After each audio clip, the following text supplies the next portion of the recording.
Hello, it's Keith here, and this is lesson 14 of the platform-specific series of my Z80 programming tutorials.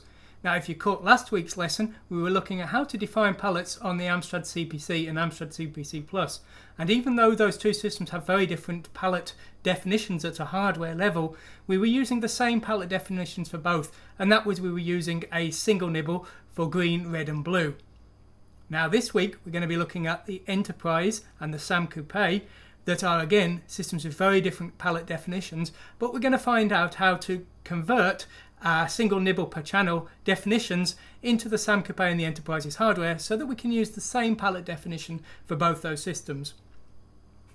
So here's our Sam Coupe, and it's running in 16 colour mode, and you can see the Sam Coupe has a very nice high resolution 256 by 192 screen, even at 16 colours. Now the Enterprise can do a 4 colour mode, but here we're showing the 16 colour mode, and you can see it's lower resolution, but you'll also notice something slightly odd. I said we're using the same palette definitions on all our systems, but you'll notice some of the colours are noticeably different in this block here to here. And the reason for that is that unfortunately on the Enterprise in 16 colour mode, the top 8 colours can't be specifically defined in the same way as you would expect on most systems. They're forced to this kind of rainbow palette definition, and we can only set an offset, or a bias as it's called within the system, to tint those 8 colours to the kind of palette that we want.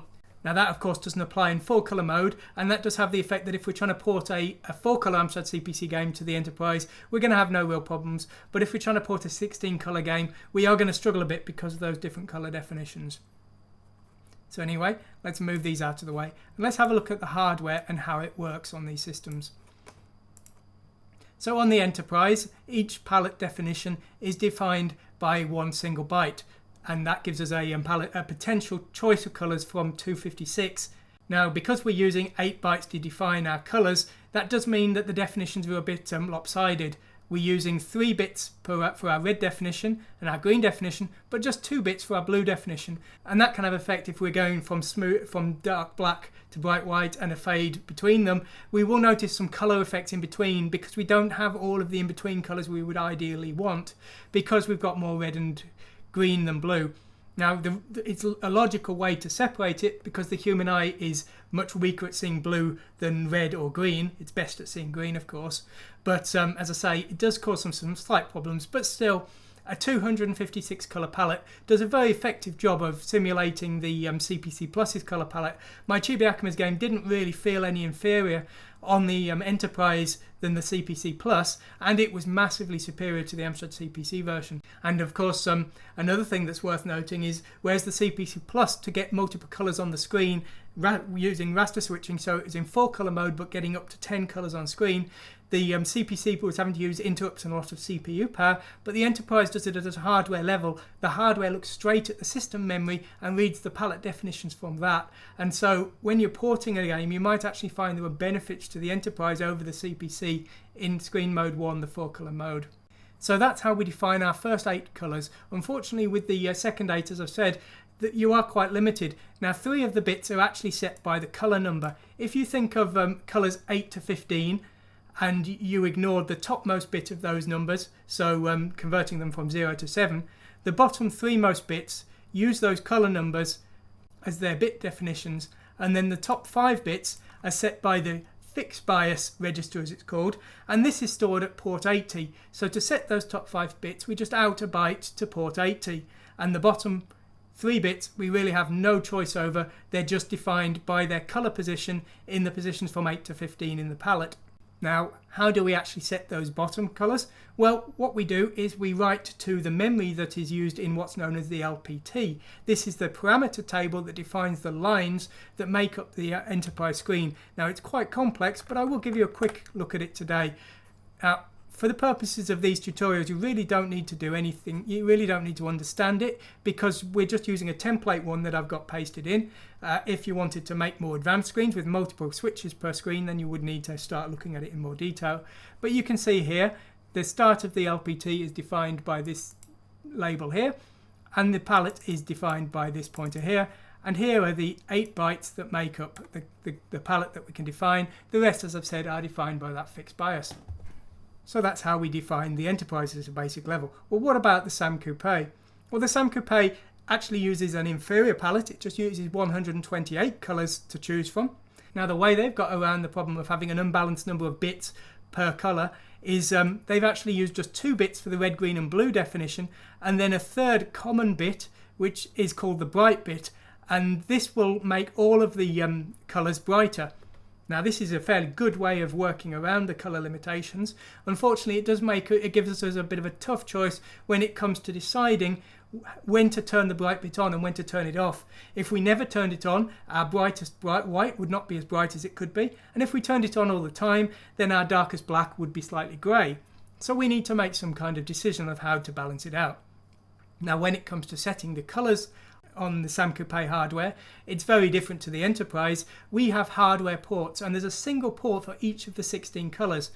Now if you look at these ports in decimal, they're quite confusing. The colour 0 port is 248, colour 1 is 504, colour 15 is 4088, and they don't look particularly logical. So what we want to do is not look at them in decimal but look at them in hexadecimal.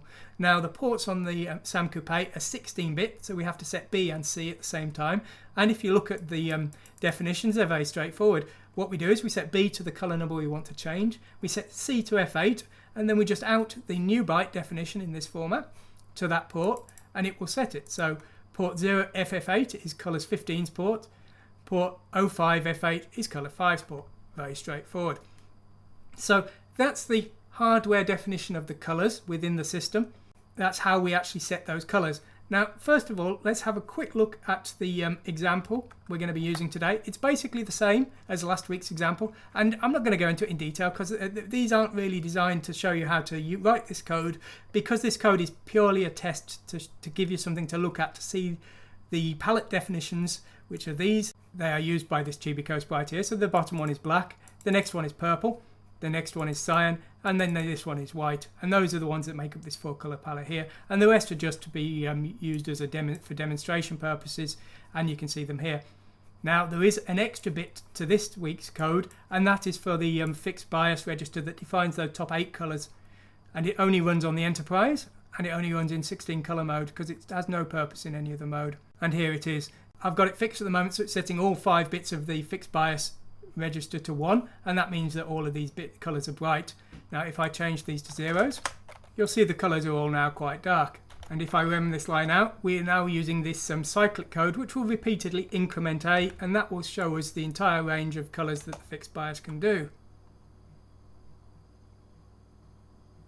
And you can see now it's cycling through, and so you can see we've got a wide variety of colours available to us with that fixed bias register, but they're all going to be consistent in some way. And so if we want to do a 16-colour game on the Amstrad CPC and the Enterprise, we're really going to have to define our palette around the Enterprise's limitations. But as I say, in 4-colour mode, no such limitations are a problem. So let's see how we're dealing with the Enterprise palette and how we're converting our 1 nibble per channel CPC Plus style definitions into the more limited Enterprise definitions. So the first thing is we can't set any colour above 8. Now when this set palette definition is called, we're expecting A to be the palette number from 0 to 15, or 16 for the border, and we're expecting HL to be the GRB 1 nibble per channel colour definition. So if we've got a value of 8 or above, we're not doing nothing. Next we're loading in L, and we're storing the top nibble of that because that's the red channel. We're storing that in B. Then we're getting the bottommost nibble of L, which is blue, and we're storing that in L. And then we're getting the bottommost nibble of green, which is the only nibble in green. So we're not doing any kind of AND because there shouldn't be any need for that. We're shifting it along and we're storing it in H. Now we clear A because A is going to be our final destination for the bits. We shift off 1 bit from each of red, green and blue, another bit from red, green and blue, and then 2 bits from red and green, because as I said, there's no X9th bit for blue. And at this point we've got the new palette definition in C. Next we load in the memory address where our LPT table, which is what defines the palettes for the hardware, in memory. That's the memory location of the start of the table. We then calculate the offset of the palette definitions within the LPT table, add it to that start location. We then add our palette number we're looking to define to L. That gives us the new memory location, and then we write our new palette definition to that memory location. Now beyond that, we don't need to do anything for the Enterprise hardware. The Enterprise hardware is constantly looking at that table, and so if it changes, it will immediately update the screen during the next refresh. So that's all we need to do to define our colours on the Enterprise. Now the Sam Coupe is not too dissimilar. We can do a full 16 colours on this system, so we're not limiting ourselves to changing 8. The tricky thing is that bright bit. So how are we going to deal with that? Well, if you think of the first 2 bits, as I said before, the Sam Coupe's colour definitions have 2 bits for red and green and blue, and the 3rd bit is common. And so what we're going to do is we're going to look at that 3rd bit, and if that 3rd bit is set for red, green and blue, we're going to set the bright bit on. If it's not set for any of those, we're going to turn the bright bit off. Now the benefit of this is that our blackest black is black and our brightest white is white, but the disadvantage is that in between colours might be slightly darker. If the 3rd bit of red and blue were set, for example, but not for green, then the bright bit would be switched off, and we may want to reprogram it in a different way that switches the bright bit off if 2 of 3 are switched on, or something like that, depending on your needs. But that's what I'm doing today. So again, we load in the red part, we take the top nibble and we store it. We then AND with the 3rd bit set, and this is stored in C, and this C is going to be in the end our bright bit. And so what we're going to do is we're going to AND C with all of the other channels, so that if any of them are not set, C will be 0. Then we get our bottom nibble of L and we shift it to the left and store it back in L. And again we AND in C and then store the result back into C. So if that 3rd bit of the blue part was 0, C will now be 0. But if the 3rd bit of the red part and the blue part were 1, then C will still be 1. Then we get the green part, shift it to the left and store it in H. And again we AND in with C. And at this point our bright bit will be set correctly. So we shift it 2 bits to the right to get it into the correct position here. And now what we do is we clear our accumulator, and then we shift off 1 bit from red, green and blue. We shift off 1 bit from our bright bit, and then we shift off 1 bit from red, green and blue again, because that's the less significant bit, and that gives us the format that we need for our software.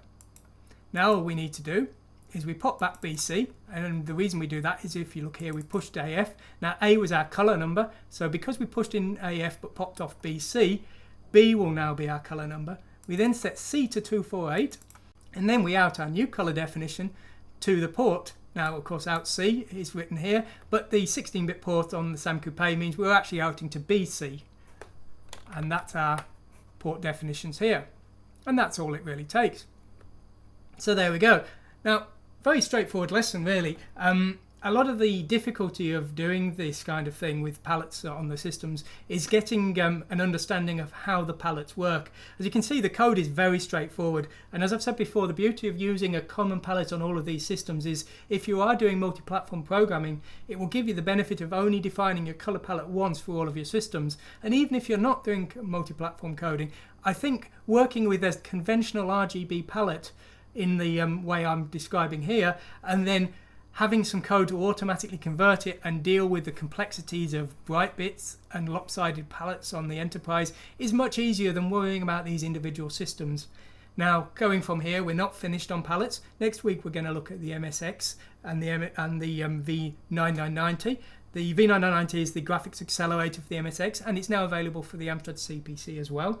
But going beyond that, we're going to use these same styled palette definitions on a lot more systems in the future, like the Game Boy Color and the Game Gear, and I'm even planning on using these same definitions even when we go beyond the Z80 systems to the 6502 and further in the future. So anyway, I hope you've enjoyed today's lesson. Please like and subscribe so that you see the content I'm doing in the future. Thanks for watching today, and goodbye.